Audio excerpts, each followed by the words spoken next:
Howdy friends, welcome to episode number 25. We are here in Mahogany Town. I am going to start by healing up our Pokemon because we will have quite a number of fights in our future. I know I could have done that between episodes, but I'm always wary that there's going to be like a important character in one of these Pokemon centers, and I don't want to miss that. Alright. Actually, you know what? I usually save between episodes, and I don't think I did this time, so let me just save real quick, just to be on the safe side. So there we are. We have 6 badges, 26 in our Pokedex. I'm not going to be completing the entire Pokedex, because that would take a really long time, and I'd rather just play other versions and make more Let's Plays, but a cool goal for those who have the time. Pokemon become stronger when they evolve, but also learn moves more slowly. Very wise. He stops his Pokemon from evolving too early. He makes them learn certain moves first. What's this? Team Rocket has come back? I saw some men in black at the Lake of Rage. Oh, there goes our repel. Not that we needed it. What's down here? More trade stuff? I know the,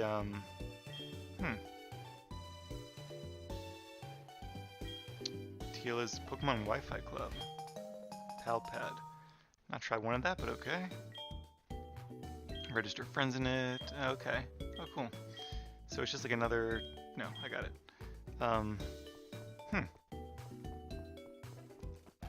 Because I think the upstairs also uses Wi-Fi, or maybe like the Union Room I always use to like trade and battle and things.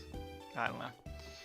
I'm sure there's a very important difference, but we're not really going to get into the multiplayer aspect of this game. So that's another great thing about Pokemon, is that it's an amazing single-player game, like as awesome as any game I can think of, and yet there's also a huge multiplayer component too, and there's like a real competitive battling too. It's actually very, very strategic. It just operates on so many different levels. It's a game that a 5-year-old can play and mostly get and enjoy, and it's a game that a 50-year-old guy could actually be really, really good at. I'm guessing he's not going to let us go any further than this. Hi kid, I see you're new in Mahogany Town. Since you're new, you should try a yummy Rage candy bar. Right now it can be yours for just 300. Want one? Why do I feel like this is a scam? That seems like a good deal. Sure. It's only 300. It can't be that big of a scam. I remember a person from as far as Kanto came to buy one a long time ago. I happened to have none in stock then. That person left rather upset. I felt sorry for that. Is he going to sell me more if I go out here? Yeah, he is. I don't want to upset you after buying one from me, but buying a Rage candy bar has nothing to do with whether I'd allow you to pass through here. Johto has many places to visit, such as Lighthouse at Olivine and the pharmacy at Cianwood. Why don't you slow down and enjoy sightseeing? Well, I have already sightsaw both of those places, but basically what he's saying is that we have to do more of the main plot before we advance, and that is totally fine with me because the main plot is pretty cool. Also, is it just me or is this a funny looking tree? I think Rage candy bars are just like cheaper full heals. Or is that lava cookies? Can never keep them all straight.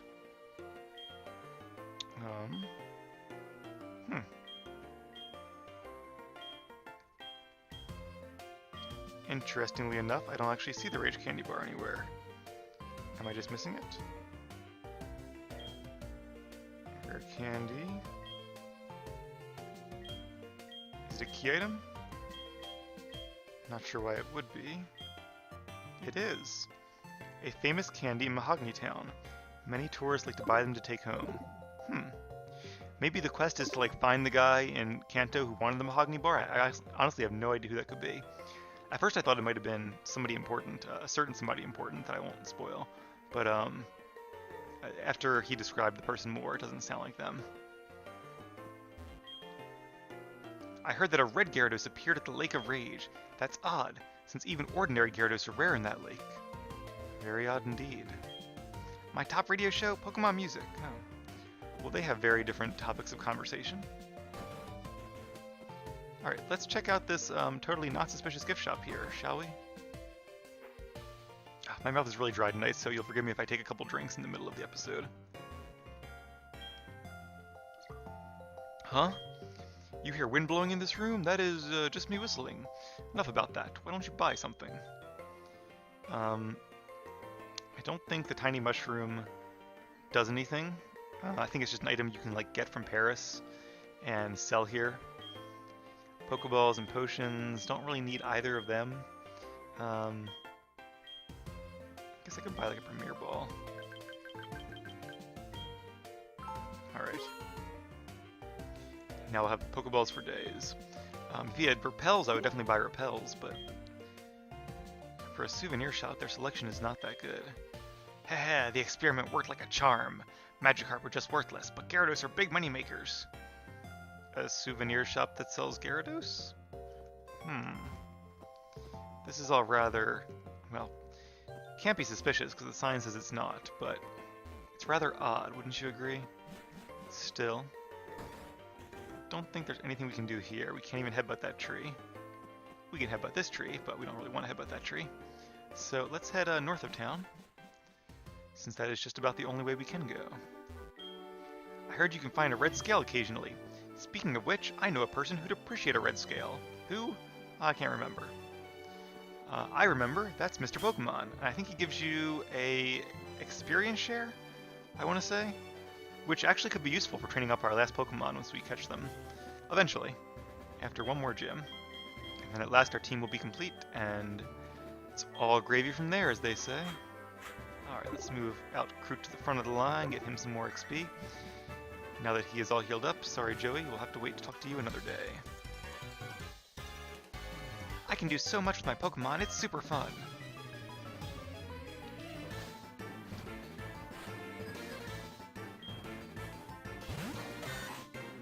Alright, and Camber Spencer leaves with a Sandshrew.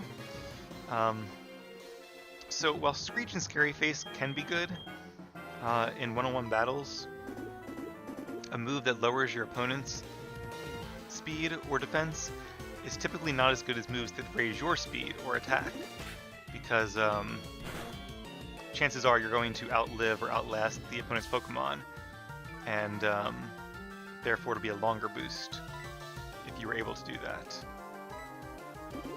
So now our accuracy has been reduced by 1/3, that's really annoying. And there it goes.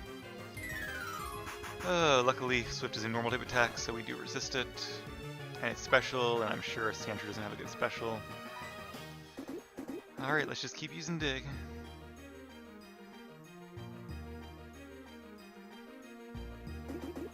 Plus, when you use a stat lowering move, your opponent always has the, or almost always, has the option to switch and reset the boost. Whereas if it's boost to your stats, then Sand Slash. Wonder if it's worth using a Screech here. Let's try it. We are still faster, but our accuracy is low, right? I kind of wish we had like a sacrificial Pokemon with us at the moment. This would be a good time. But I think Gyarados could beat this Sand Slash. In fact, I'm pretty sure of it, so I'm not going to bring him in. Another Sand attack. Now our accuracy is like 50. Luckily, if we hit this Sand Slash after the defense boost, it should be a one-shot.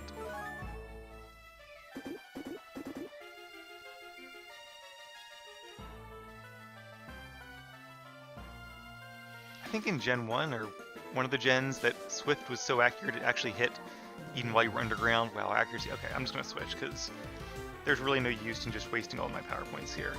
I'm going to bring out Cherry just because I know Cherry can make real quick work of this Sand Slash.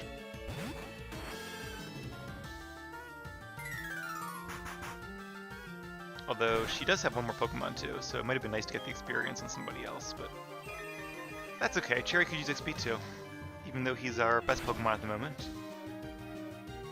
He's still not as good as he could be.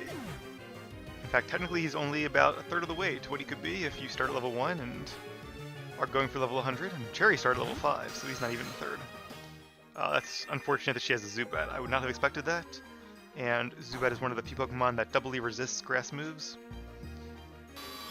Luckily we got a crit. I'm not sure if it would have mattered because Zubat is so weak. It might have still been a one-shot. Losing isn't fun at all. Oh, it's a he camper, not a she camper.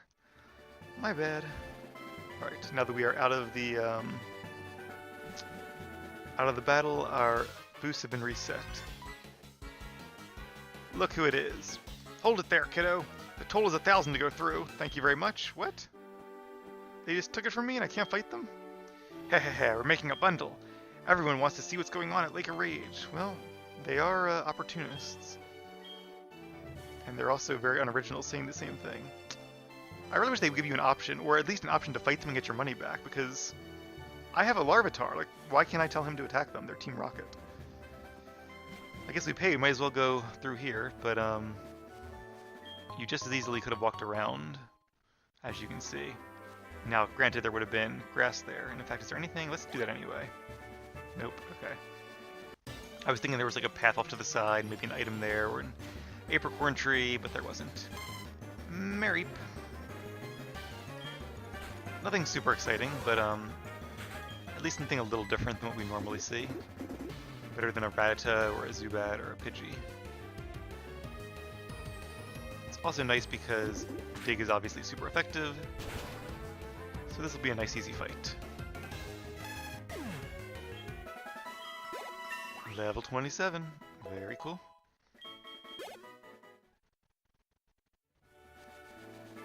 And let's face her, why not? Are you going to Lake of Rage 2? Let's play for a little while. Another interesting tidbit about speedruns is that they never walk in the line of sight of an enemy trainer. It's always faster to walk up beside them and talk to them than to watch them walk across the screen. So Clefairy is normal, so this should be pretty easy. I'm going to use Rock Slide just because I'm trying to save some power points on Dig. Minimize. What is it with this route and evasiveness? Oh, this is so annoying. We had so many minimizes and sand attacks the last 2 episodes. I'm gonna go for it because I don't want to give him another chance to minimize by using Dig. Alright, good. At least we got a little lucky there. There would be a 60% chance of hitting, so better than half. I played too much. Guess you should have trained a little bit more. Yeah, Clefairy is great, sure.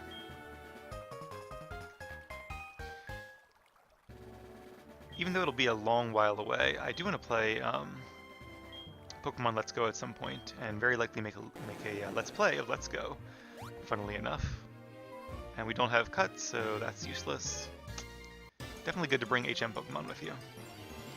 And I was actually thinking maybe I'll have a Clefable as part of my team, but then the more I thought about it, the more I really would like to have an Alolan Ninetales, so I'll probably do that. And regardless, I'm going to have to get a Nintendo Switch with the ability to record, because right now I only have a 3DS with the ability to record.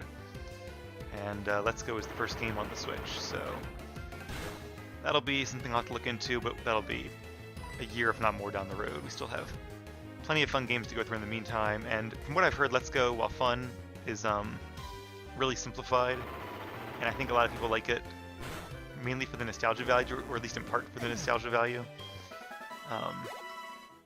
And between playing Pokemon Go a couple years ago, and I still play it occasionally, or casually I should say. Another Fisherman, let's just switch. Play it a little safe.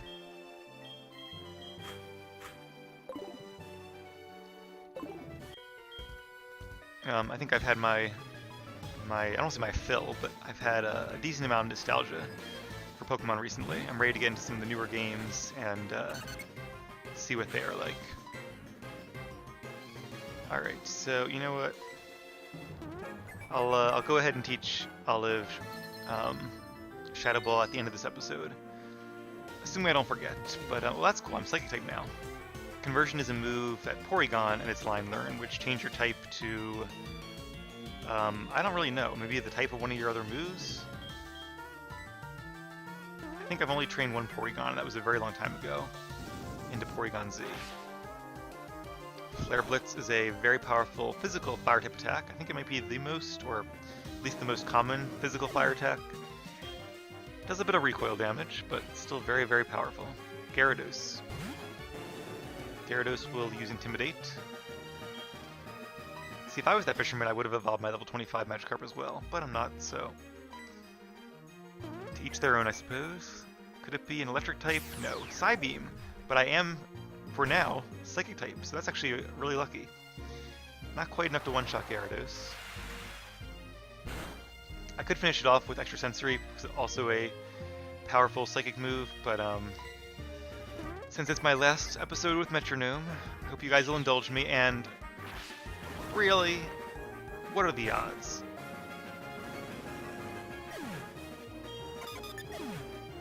That's really unfortunate. Alright, Kroot, you're up. Well, we can't have my last Metronome be Explosion.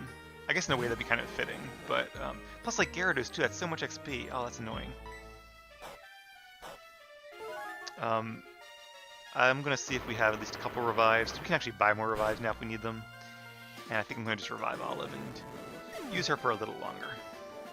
Him, her. Can't remember which of my Pokemon are female and which are male. Luckily they have those little symbols there to tell you. Alright, medicine. We have 4 revives, that's plenty. And they were made to be used, right? Could use like a moo milk or a fresh water as well. I could really use a fresh water myself. I don't know why my mouth is so dry tonight. I guess just from talking a lot during the Let's Play. But because I have Roost, I'm not going to bother. Ooh, Flaffy! The evolved form of Mareep and the unevolved form of Ampharos. I don't want to use Roost here because Flaffy could know like Thunder Wave, which would be really annoying. Especially because I only have 1 Cherry Berry and I do not want to use it. And for the same reason, I don't want to really use Metronome and get paralyzed or something, so we're just going to take that one nice and easy.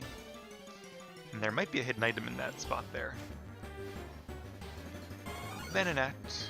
Alright, Venonat is weak to Extrasensory, but still, it's pretty weak.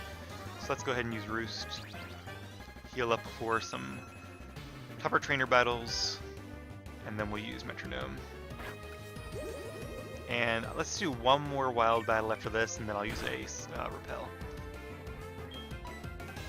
I will try to remember to buy more of those in between this episode and the next. Confusion, alright, so not as good as Extrasensory, but still a pretty good psychic move, and more than good enough to defeat Venonat. While we are not still Psychic type, we do at least have the Twisted Spoon. Oh, so if I turn around now, I'm going to talk to Olive, which I could do, but nope. No hidden item. Huh, Olive is holding something. Must be another fashion item. It is. I can't remember. This is actually like a side route. I don't really remember this area super well. Like, I do remember the general gist of it, but not like the details. I think we actually want to go there second. I think it's cooler if you go to the main area first. That seems like what the designers would have intended. But if not, we can always go to the second area second. Not a big deal either way. Alright, and Flaffy has been defeated.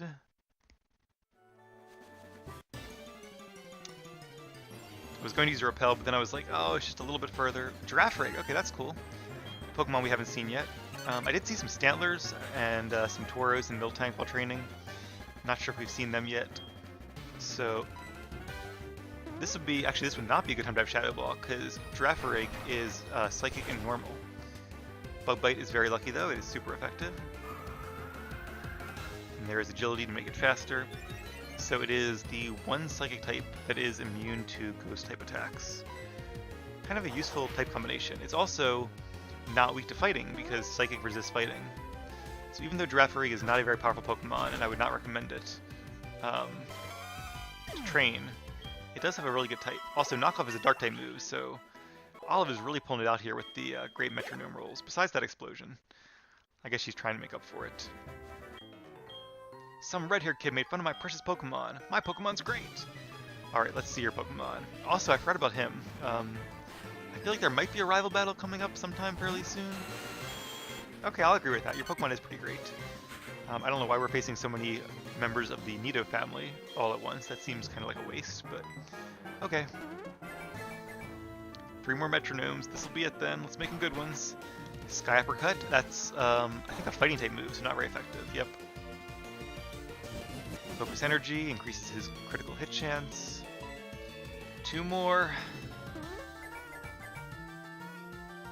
Bone Club. Okay, that's a ground type move. It is, I believe, Marowak's signature move, even though Lucario and a few others can learn it. or maybe like more of Cubone's signature move. I might be confusing Bone Club and Bone Rush. But ground type, super effective. Alright, Olive. One for the road, let's do it. Olive, use Metronome. And it's Mean Look. Okay, not that great, but now you can't get away, Nidoking. I'd like to think that Olive is giving us a mean look for making her forget her favorite move. My favorite move. I guess actually Outrage is my favorite move, but still, the most fun move.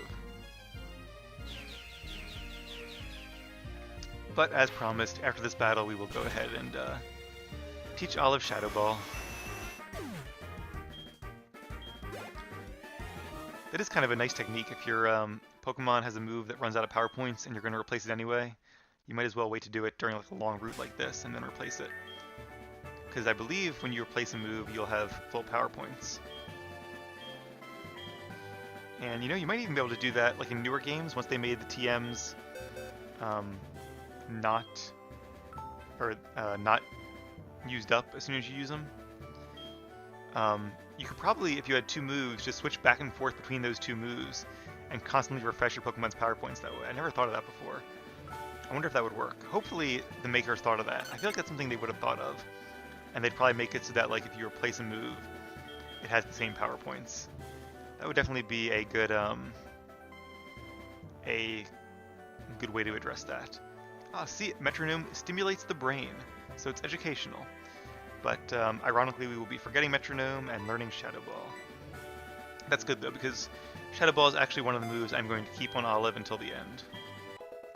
Roost and Shadow Ball. Even though Extrasensory and Fire Blast are great moves for a Togetic or Togekiss to have, they are... Let me just try something. They are not as great as the two moves I'm eventually going to teach it. Okay, I was thinking that Crew might be able to learn Fire Blast. Ironically, Gyarados can learn Fire Blast, but do not recommend. I know Tyranitar can learn Fire Blast, but not his unevolved form. Alright. Let's bring Kroot back out now, since we've defeated, looks like, the Water-type trainers along this route. I love Pokemon. That's why I started and why I'll keep collecting them.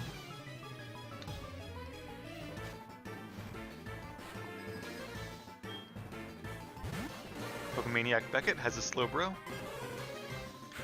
Low level, but very formidable. Again, I feel like they're kind of setting this up to be a route you could access much earlier than we did. You're not supposed to come here, like, sequentially until now, but I guess you could, so they made them weak enough for that purpose. I kind of like the idea of, if they had made these guys intentionally strong, so that you have an area where you could come to kind of train above your level. I always like it when video games do that. I remember Elder Scrolls Morrowind really did that, and it was pretty interesting. Alright, our attack is lower, and Slowbro has very good natural defense. It has a very hard shell. Let's use Screech. And that way we can lower its defense, save some of our dig power points. The question is, after that Harden, we'll end a Growl. So I don't think a dig is going to finish it off. In fact, I've kind of lost track, but I think we're about even now. So let's try to get one more Screech off. Not sure how accurate Screech is. Probably like 90% maybe? Growl, okay. Luckily Screech lowers his defense 2 stages. Growl only lowers my attack by 1. So this might be enough, and it might crit. My thought though is it'll probably leave it alive with just a little bit of HP. But we will find out. On the bright side, at least Slowbro is not using Water Gun. Okay, so a little more than I thought. Another Growl. Will it be enough to finish it? I think so. I don't think Rock Slide would be. Not after that Growl. But Dig should be okay. One nice thing about Slowbro, as its name suggests, it is slow. Alright, good job, Kroot. That should be a lot of XP. Yeah. Decent chunk. How could you do this to me? Another thing to note about Pokemon that most people don't know is that Pokemon, different Pokemon species require different amounts of XP to level up. Did we face that guy already? I think we did. I think he was the guy with the Nidoking. But let's be sure. We'll tiptoe through the grass. We did not. Good. This will be the last trainer on the route then, and then we will go to Lake of Rage. It's been a long journey, but it'll be worth it. More Nidorina, like, can't I think of any other Pokemon to give these people? There are 250 Pokemon in this game. And every super nerd in this area seems to have the same ones.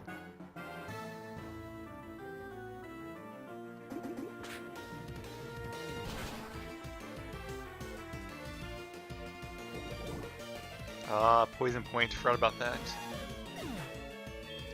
That is unfortunate, especially for a Pokemon that knows Dig, because the poison will trigger at the end of each turn, so it'll trigger twice during Dig. But I don't think Rock Slide would one-hit KO it, so Dig is the way to go nonetheless. And it tends to be that the more powerful the Pokemon, the more XP it takes to level up. So Kroot, being a very powerful Pokemon, is going to take a lot of XP. I think Togepi is actually, ironically, a very easy Pokemon to train up. So it's kind of cool that they already had the number set before they added the really cool final evolution, so that it's actually fairly easy to train a Togepi. Do I know Bill? Yes, he's, I guess, the best Pokemon Maniac. Sure, I'll trade you my number. I won't give you Bill's, because I think that would be kind of rude, but I can give you mine. Alright, can I sneak out of this grass? Yes, I can.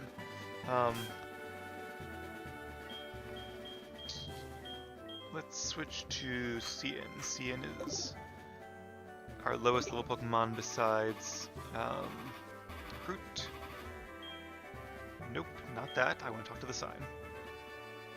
North to Lake of Rage, south to Mahogany Town. You don't say. It's raining here. Fishing Guru's house.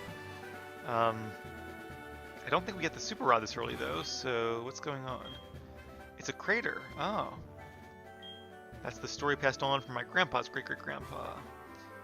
You used to be able to catch Magikarp here, but he doesn't understand what's happening. That's right. I think once you resolve this whole plot, he checks the size of your Magikarp against like records, and you can win prizes. Kind of a cool little idea. Did my eyes deceive me? I saw red Gyarados in the Lake of Rage, but I thought red Gyarados were usually blue. The Gyarados are angry. It is a bad omen. I feel bad for getting Kroot down to 1 HP, now that I know that it's going to lose some friendship, but oh well. So that's a dead end. Anything on the other way? Nope, nothing here.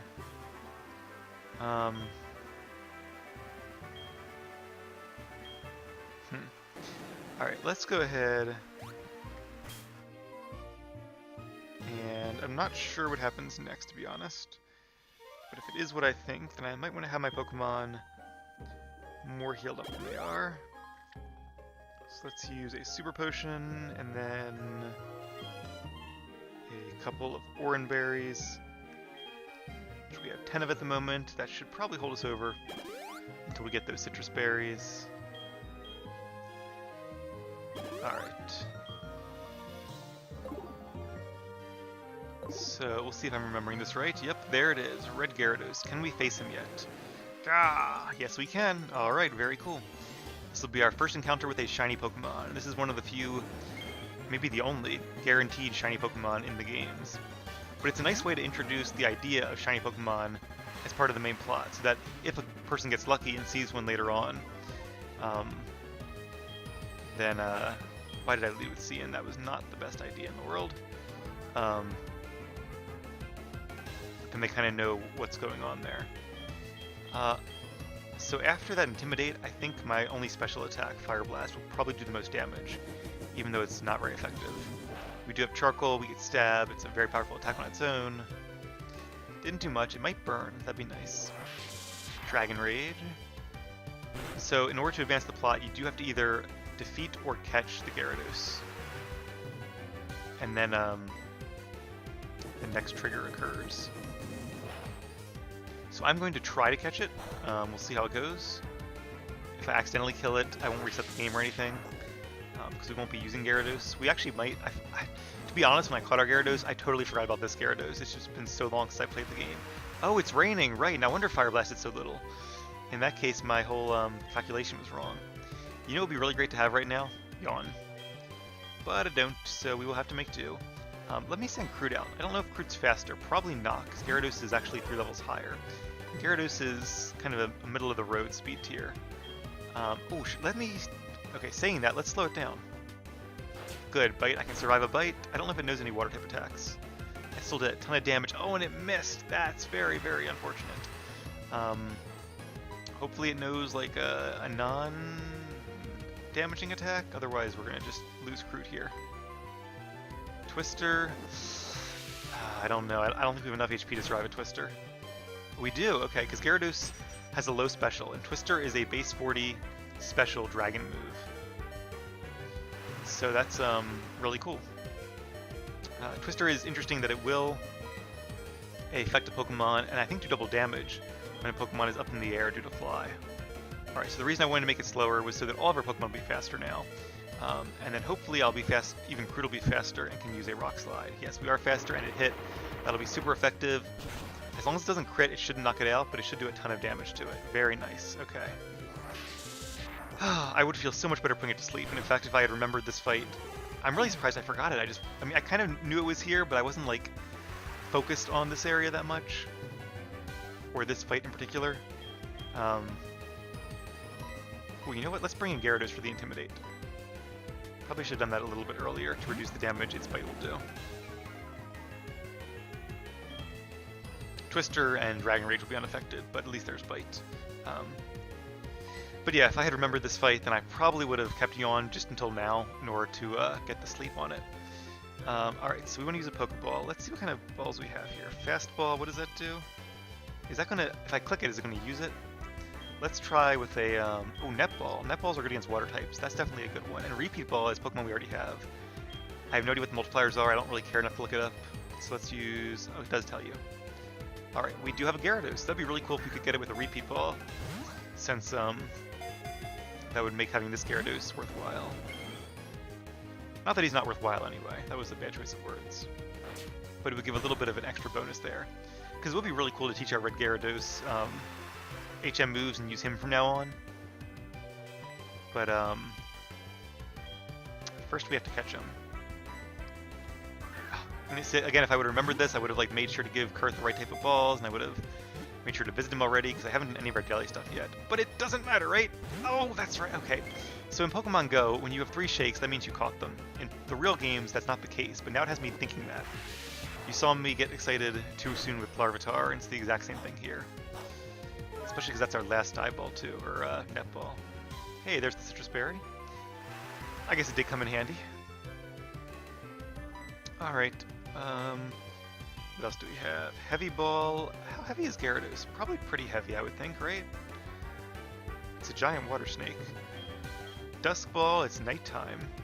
Lure Ball is fishing. Ultra Ball. Let's use Dusk Balls. I think Dusk Balls are as good as Ultra Balls when it's nighttime, which it is.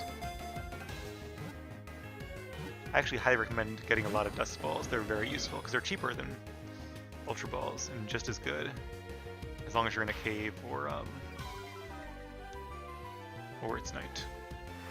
And a lot of legendary Pokemon live in caves, so throughout the generations, this is a very good ball to use. I'm not really afraid of using all of our Pokeballs, because we do have our last member of our team to catch, but they shouldn't be this tough. Okay, sweet. Got Gyarados and a Dusk Ball, that's pretty cool. And we can add Red Gyarados to our party a little later on. We will not give him a nickname though, because this is not the final member of our team. Gyarados would be a great addition, except for the fact that he is Gen 1.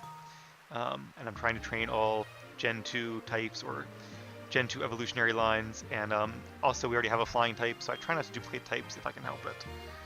Even though they're both only kind of like quasi-flying types, technically they're the same type. And we do have that red scale to turn into Mr. Pokemon, so let's do just a little bit of surfing around here. See what else we can find. I'll go for another minute or two, and then or 5, and then we will end the episode, and I will get some much needed sleep. Luckily, I will not be waking up at like 5 a.m. in the morning this coming morning to catch any Pokemon. I'm glad I did that because it makes catching Kroot extra special, and me and him and you guys will always have that memory now. But yeah, that was a pain. I'm really proud of myself for actually waking up before my alarm and doing that. I'm not the type of person who usually does that. I just had some crazy dream, I think, that I guess startled me awake.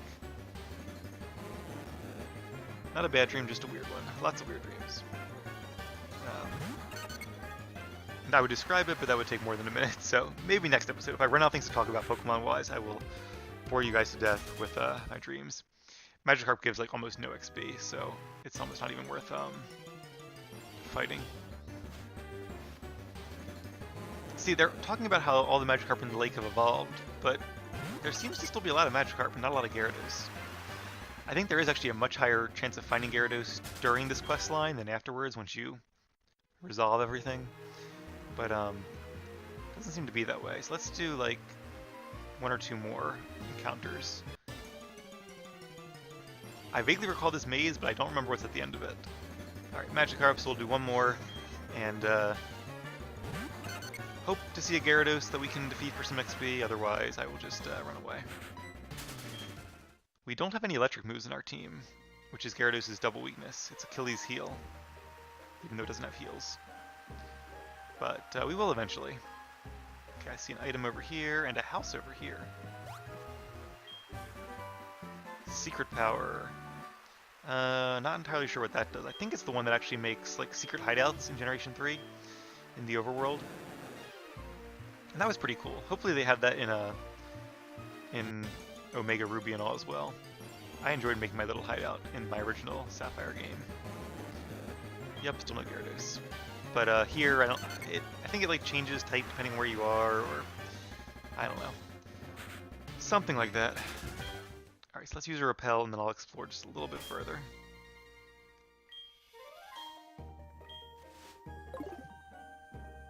Because I would like to see what's around the lake.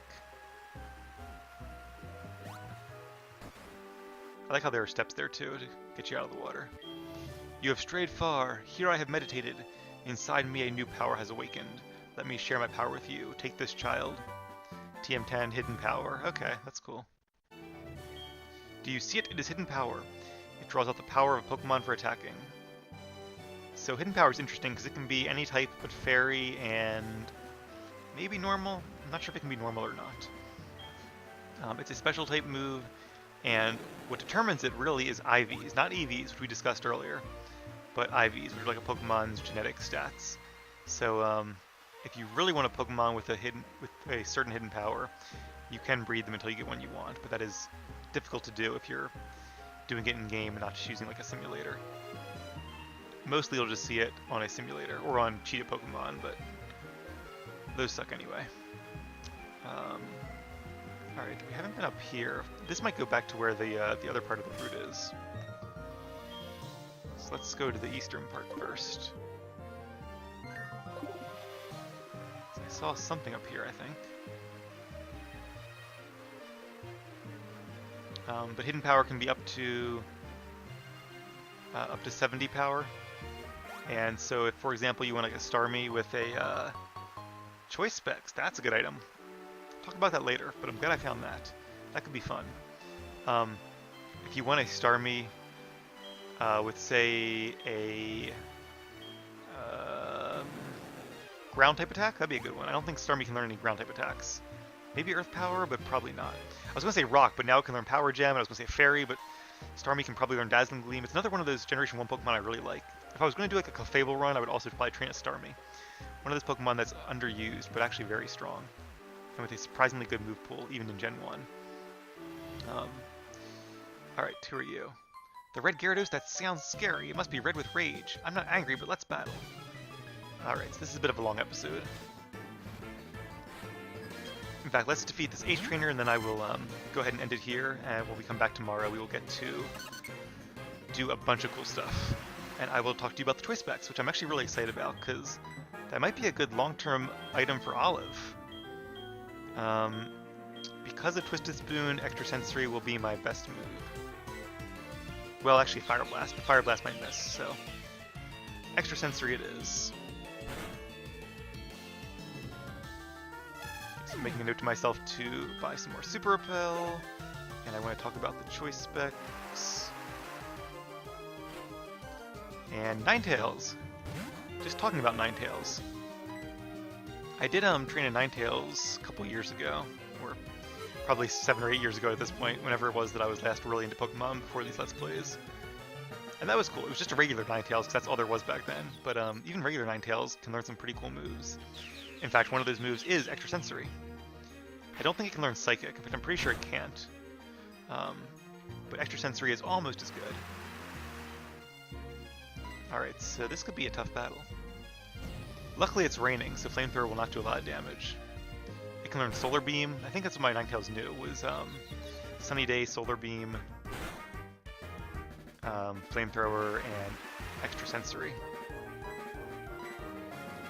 It may have also learned Nasty Plot, a move that is like the special version of Swords Dance. It increases your special attack by 2 stages. It's a really good move that not a lot of Pokemon can learn, and actually 2 of the Pokemon that can learn it are Ninetales and Togetic, but they only learn it by breeding, so for a Let's Play, which is just about having fun, I wasn't going to worry about that too much.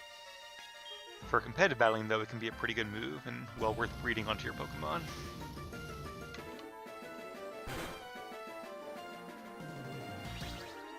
Alright, we have the Roost. Please do not use Confuse Ray again. This would be a really fun battle, and a really challenging battle, if this wasn't in the rain.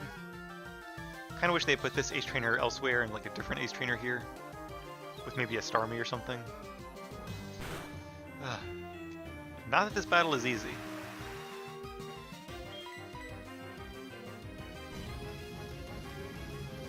Just kind of long. Come on, Olive, you can do it. Oh, Olive is not having a good night. First the explosion, then it has to forget Metronome, now it keeps hitting itself. Luckily, unless we get like really unlucky with Confusion, we can at least Roost eventually. But we will not have to. There's the Extrasensory, and that will be the battle. Well, alright guys. So sorry this episode went a little bit long, hopefully you enjoyed it. I think it was a pretty fun one, and things are just getting started. We have added our Red Gyarados to our collection of Pokemon, and that means we can advance the plot. So I will see you all tomorrow. Hope you have an excellent day, and thank you very much for watching Let's Play Pokemon Heartgold.